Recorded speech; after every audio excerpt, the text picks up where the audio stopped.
essa lei, eu acho que ela, mais do que trouxe, ela trará benefícios, né? Quando ela efetivamente estiver atuando sobre esse contexto dos caminhoneiros, das rodovias, porque hoje ainda existe uma certa dificuldade, e é esse um dos motivos que a solução pode trazer benefícios, né? De o caminhoneiro parar, ter o seu descanso, fazer uso dessa possibilidade que a lei ofere para ele, que é exatamente para ele poder ter as horas de descanso entre cada jornada de trabalho dele. 4 horas, a cada 4 horas ele tem que parar, tem um período de horas do dia que ele pode trabalhar e outro ele tem que descansar. Tipo, ela estabelece digamos, um máximo que ele pode ficar dirigindo direto e um máximo que ele pode dirigir durante o dia ou durante a noite para ter que parar para descansar. Basicamente, a lei descansa basicamente é isso. Né? Obviamente, ela traz outros agregados, como o problema da prostituição infantil, os problemas sociais que vão ser tratados. Quando eles param, eles podem receber treinamentos, né? Tem órgãos sociais para fazer esse tipo de treinamento para os caminhoneiros, para a própria condução do caminhão, para a própria utilização da rodoviária, evitando com que ele entre nas estatísticas que são muito pesadas para esse cenário, né? O caminhoneiro, o caminhão é um meio de transporte em quantidade muito menor do que o do automóvel, mas nas estatísticas do acidente ele é responsável pela grande parte dos acidentes e muitos deles fatais. As transportadoras, as grandes, muitas delas têm bases espalhadas, até por causa da própria logística do transporte. Então elas precisam ter bases espalhadas para abastecer até os caminhões, né? Onde elas têm isso através das rotas que elas atendem. Então elas sim, nesse caso, elas podem atender o caminhoneiro, algumas têm alojamento para o caminhoneiro fazer esse descanso. Agora, não é a coisa mais usual, mas existe. Normalmente é a transportadora, nunca embarcadora ou o comprador. Não, é a transportadora. Transportadora, né? que tem essa missão. E os postos, eles estão preparados? Os postos não. Os postos são postos de abastecimento. A grande base disso é que nós estamos falando de varejo. Nós não estamos falando do caminhoneiro, nós não estamos falando do combustível, nós estamos falando de varejo, como se fosse um shopping, né? Então, como isso funciona? É você colocar serviços, atendimento para o cliente. Nesse caso específico, o cliente é o caminhoneiro, mas é muito específico o trabalho quando existe para o caminhoneiro, tem as operações específicas para isso. Mas, no todo, é uma prestação de serviço como se fosse um shopping aberto, né? Não é um shopping fechado. Olhar para esse público de caminhoneiro e fazer como fazem os shoppings. Quer dizer, o que o shopping normal, digamos, aqui dentro da cidade faz. O shopping, em primeiro lugar, oferece um estacionamento coberto e seguro. Então, nesse caso, não necessariamente talvez ele tenha alguma parte coberta, né? Se o camarada quiser parar numa vaga coberta e tem vaga descoberta. Assim como no estacionamento do shopping aqui tem serviço de lavar carro, pode ter serviço de lavar caminhão, tem que ter o dormitório. Então, é onde quando você vai agregando. Agora, já existe no Brasil um empreendimento que tenha sido concebido sob essa filosofia de varejo, ou seja, de falar assim, vamos planejar e implantar um truck stop? Sim e não. Sim, mas não como deveria ser. Porque não chega ao volume de operações que você poderia colocar num empreendimento desse. Então, existe grandes operadores e eles colocam, por exemplo, como eu falei aqui, uma das coisas principais, não só aqui, como no mundo inteiro, e dão muita ênfase a isso, são os chuveiros. É o banheiro para o caminhoneiro, né? Nos Estados Unidos tem investimentos bilionários em chuveiro, porque é um atendimento básico para o caminhoneiro.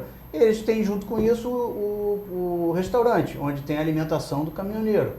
E você aí tem um serviço ou outro, mas na magnitude que pretendemos colocar, que é a intenção de se desenvolver, não existe nenhum. De alguma forma, a concessionária pode ajudar no custo desse espaço? Ela é uma das maiores interessadas. Sim. Porque quando ela viabiliza a prestação, tudo na vida é prestação de serviço, né? Quase tudo. Mas quando ela viabiliza a prestação de serviço na concessão dela, ela evita que o caminhoneiro desvie a rota para fugir do pedágio. Eu prefiro por essa estrada pagar esse pedágio, porque lá eu vou ter melhores condições. Exatamente. E ele fica no inconsciente dele que eu paro naquele local que eu sou bem atendido. Então a rota dele acaba sempre passando por aquele local. A gente pode pensar em acidente também, né? Quer dizer, uma diminuição também, porque ele vai descansar, enfim, claro, é infinito. Isso aí, mas estou dizendo assim, especificamente, e para a concessionária também, evitando acidente, é muito melhor, menos custo para ela, menos problema para ela. O truck stop ele não vai ser o mesmo em todos os centros. Na entrada de uma cidade como São Paulo, por exemplo, você tem um detalhe que você não tem em outras cidades de porte menor. Você precisa tirar a carreta e colocar o VUC. Então, quando você faz o transbordo de carga, quando você tira a carga de uma carreta, você coloca em caminhões menores, que esses podem trafegar na cidade, você já tem um serviço grandioso para a cidade e para o caminhoneiro, que pode dali fazer a volta e não precisa nem ficar esperando o horário que ele pode entrar na cidade, que ele não pode. Então você vai ter outro tipo de serviço que vai viabilizar o terreno mais escasso e mais caro. Agora, vindo aqui para o Brasil, você acredita que a médio e longo prazo possa haver uma grande rede de truck stops aqui no Brasil? O ambiente é todo favorável para isso, né? Você tem um país grande, um país continental, mais da metade do transporte sendo feito rodoviário, mais de 2,5 milhões de caminhões. Então, um caminhoneiro com poder aquisitivo maior para poder consumir coisas boas, né? Então, você tem todas as áreas que ainda estão disponíveis nas rodovias, tem que ser a margem da rodovia, né, para poder ter o acesso para os caminhões, para os carros, mas você tem todas as características, tudo montado para alguém investir e fazer. Existe uma ordem de hierarquia de necessidades que esses caminhoneiros colocam? Vamos supor, a questão da segurança, uma alimentação boa, o que eles pedem primeiro? Isso. Eu acho que a gente já comentou aqui, um dos posteiros, brincando aqui um pouco, falava para mim, olha, Antônio, você tem que fazer 2 coisas no posto, encher o bucho e o tanque. Que você está resolvido, o caminhoneiro vai voltar sempre aqui se ele estiver satisfeito com isso. Então eu diria que a prioridade dos caminhoneiros é essa, né? Você ter isso é um pouco mais delicado, né? Mas você ter essa transição do frete, quando eles perceberem que eles nesse posto eles vão ter alternativas para o frete de volta, né? Que vai ter uma tela ali, que vai funcionar, que eles vão poder... Todos eles já têm celular, isso mudou também, né? Dos anos para cá. Então, quando eles perceberem, isso vai ser importante. O dentista, como a gente comentou, é super importante para eles. Enquanto eles não sentem a dor, não é importante, mas quando eles sentem a dor, é imprescindível, né? Então, o estacionamento, muitas vezes as cargas são perecíveis, então você tem um estacionamento energizado, vai mudar também esse conceito, onde o cara pode estacionar, não usar o motor, usar uma tomadinha, onde ele vai ficar com o frigorífico dele funcionando ali e tal. Então, se você chegar ao modelo, ao ponto de poder botar um hotel onde ele possa dormir, porque você tem caminhões hoje com cabines maravilhosas, né? Mas você tem muitos também que não tem essa cabine toda. E ele tem que dormir ali, porque hoje um dos problemas sociais e que a lei busca resolver também é que o caminhoneiro hoje ele fica empregado 24 horas, porque quando ele não está dirigindo, ele está tomando conta da carga do caminhão.